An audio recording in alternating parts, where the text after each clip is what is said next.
L'âge que j'ai perdu cette vision de la vie en rose. J'ai vu mon enfance défiler avec ma fierté qui se faisait rabaisser. Innocente et orpheline de mère mature, je m'étais laissée abattre en me faisant battre par marâtre coups durs. De mes cris qui résonnaient tandis que ma sœur tradition écoutait Adak Chosan faisait la sourde oreille. C'est elle qui faisait la dictature dans la cour familiale. Mes droits et mes choix ignorés et bafoués, j'ai regardé chaque jour défiler sur le podium de mes lésions internes, mes rêves et illusions mises à terme. J'ai levé les yeux aux cieux, j'ai accepté la vie et ses dilemmes pour en sortir indemne.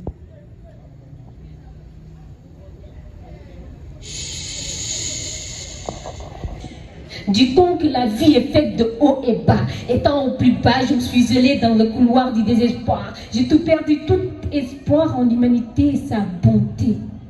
Au plus haut dans les astres, je me remémore de ce terrain de jeu, de mes rires aux éclats, de mes pas de danse au rythme du tam-tam.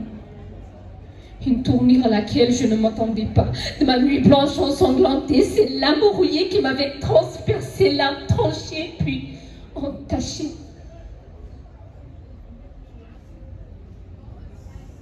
C'est l'âme rouillée qui m'avait transpercé, l'âme tranché puis entaché, m'enlevant une partie de mon être, sacrifiant une partie de mon corps qui m'était intime. Mes nerfs ont lâché, mon sang coulé, et moi dans le désarroi, sans saisir de secours, je criais « Nene, Nene, Nene, Nene, Nene » pour en devenir muette. Viens, approche-toi.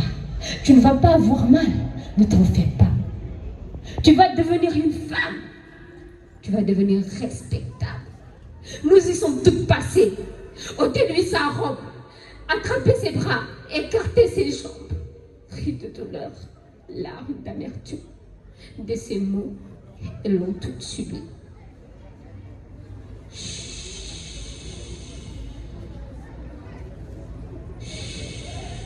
Nene Farabomi, Nene, Nene, Nene, Nene. Un réveil brutal, des cris et larmes de douleur se faisaient entendre dans la cour de Néné. Et moi, ma douleur s'était atténuée. Je me sentais légère comme une plume. Et libérée de toute cette souffrance, je m'étais vue comme dans un miroir.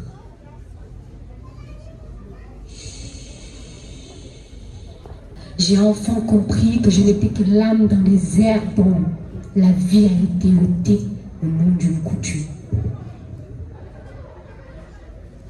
De ma tenue de petite fille excisée à ce linceul couvrant mon corps inerte, sans vie.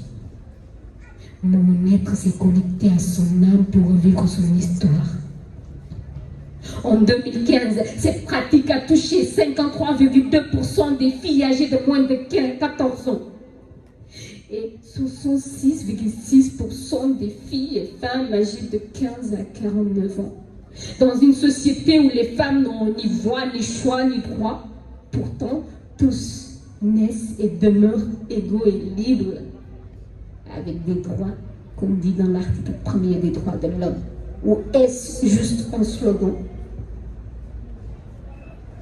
Des dames aux lames tranchantes exercent encore cette pratique, qu'elles ont été léguées de génération en génération.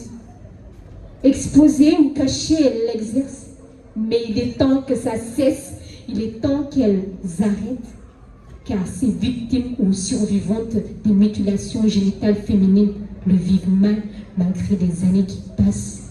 Il est temps qu'elles arrêtent, il est temps que ça cesse, car cette pratique touche à leur sensibilité, leur intimité, leur vie.